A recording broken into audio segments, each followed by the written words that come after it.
Buenas tardes, compañeros, y buenas tardes, profesor. Un saludo cordialmente. A continuación, les presentaremos una pequeña reflexión de unas páginas leídas del texto, la identidad del docente y la importancia del profesorado. Las compañeras que hoy me acompañan son Erika Calfuleo, Baitier y Muñir. Esperemos que disfruten. Me gustaría partir por una pequeña pregunta. ¿Qué es la identidad del docente?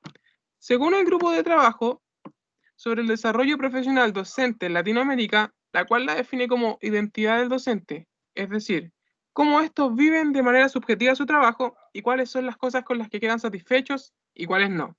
Sin embargo, el rol y la identidad se hacen sumamente importantes en todos ámbitos, siendo en esta y estas que están infravaloradas, dado que podemos ver cómo hay docentes que entran solamente porque necesitan estudiar algo y esta representa los requisitos mínimos. También podemos encontrar que algunos tienen preferencias para ejercer en lugares donde las condiciones de trabajo son adecuadas y cuáles son los lugares en donde no trabajarían, porque sienten que no están las condiciones correctas o simplemente porque los estudiantes no presentan esas ganas de querer aprender.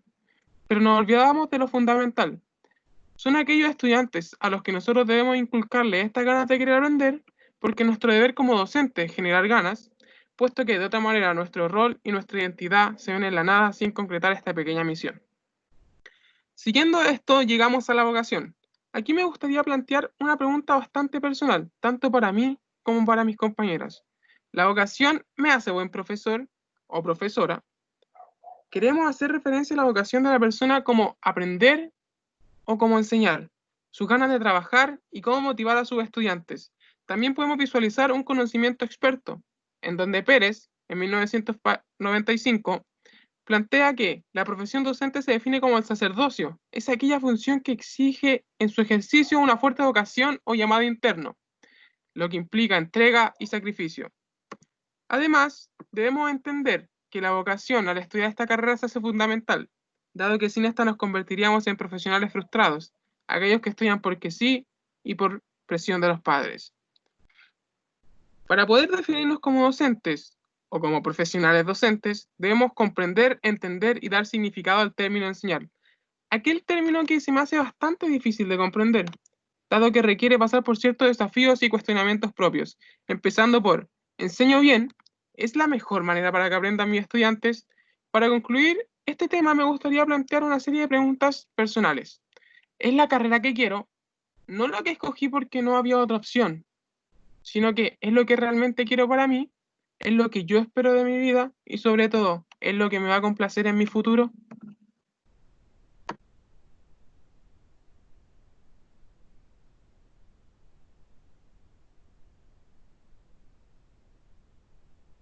La satisfacción laboral, que es la actitud del trabajador basada en las creencias y valores que desarrolla frente a su propio trabajo. En nuestro caso, como profesores en formación, sería el cómo nos desenvolvemos en nuestro colegio, específicamente en las aulas de clase. De dar esta definición, comenzaremos con unas preguntas relacionadas con la satisfacción.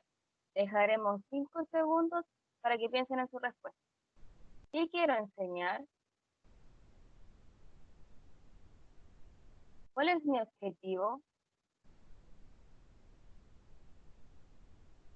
¿Me gusta enseñar?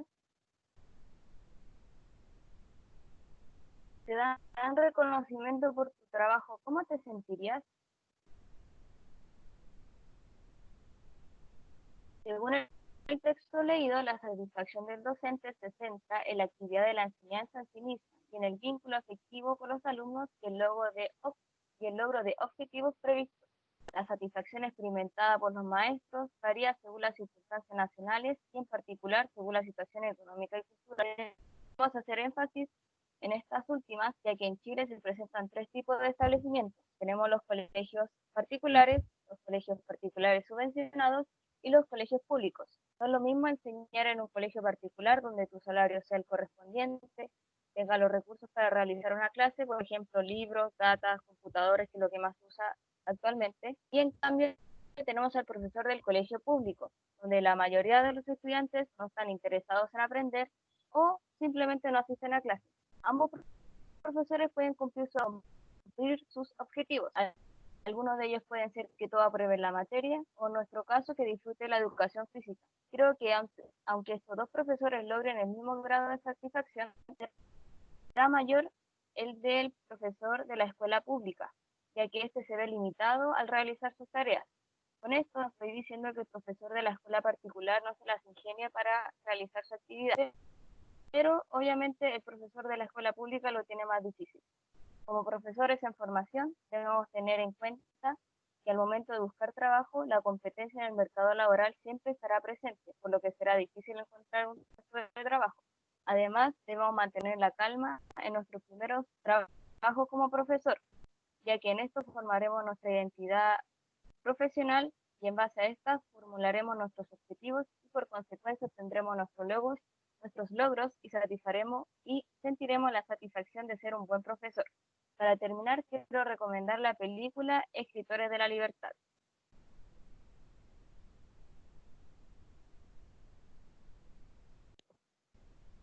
Bueno, la mayoría de los profesores están de acuerdo con que hay dos factores que condicionan la desmotivación por parte de ellos para poder enseñar, que son salarios e infraestructura en los colegios. En el caso de los sueldos, siempre se ve que un profesor gana menos que otras carreras, incluso cuando esas carreras necesitan de un profesor para desarrollarse. Además, los profesores reciben menos pensión cuando son viejitos. Y es tan demacrante verlo.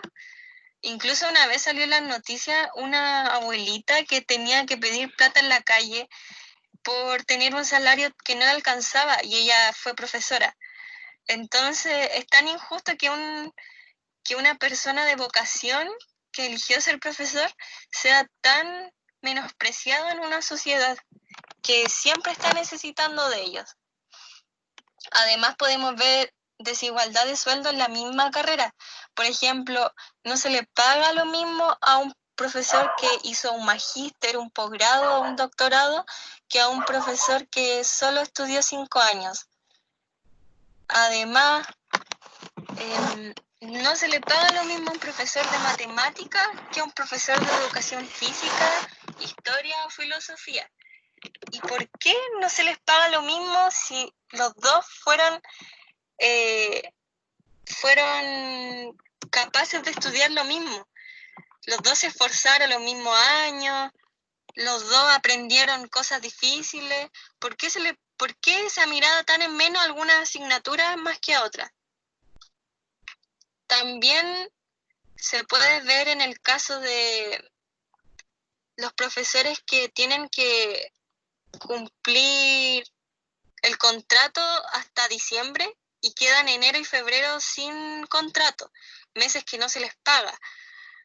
Y vuelven en marzo de nuevo, repitiendo el mismo ciclo siempre, como siendo dependientes de los colegios. También el caso de los profesores que solo deben cumplir haciendo clases y son pagados por clases. Eso igual es muy desigual, porque si toca un día feriado ellos no lo recuperan, a ellos no les pagan el sueldo. También existen los profes que tienen contrato, o profesores de planta, mejor dicho, que son los profesores que siempre tienen el mismo sueldo, un sueldo base y un contrato que cumplir. Por ejemplo, para esos profes da lo mismo si faltan un día, si hay feriado, a ellos les van a pagar lo mismo. Y eso igual es desigual en cuanto a los otros profesores que están como a la deriva, se podría decir. Por parte de la infraestructura de los colegios, también es desigual que en un colegio de Manquehue o San Carlos de Apoquindo hay pistas de atletismo o tienen sus propios gimnasios con diferentes profesores de talleres y de todo, la verdad, que tienen materiales diferentes, que no tienen 40 alumnos que en una sala hacinada para poder enseñarles. Es diferente un profesor de un colegio municipal que tiene 40 alumnos en una sala pequeña. Muchas veces en verano eso es horrible porque yo lo viví. Se mezclan los olores, el ruido es nefasto, no hay una infraestructura adecuada para que un profesor esté motivado y para que un alumno también esté motivado. Bueno, para concluir, en la siguiente diapositiva presentamos la bibliografía. Es de aquí donde pudimos leer el texto y nos pareció bastante interesante. Muchas gracias.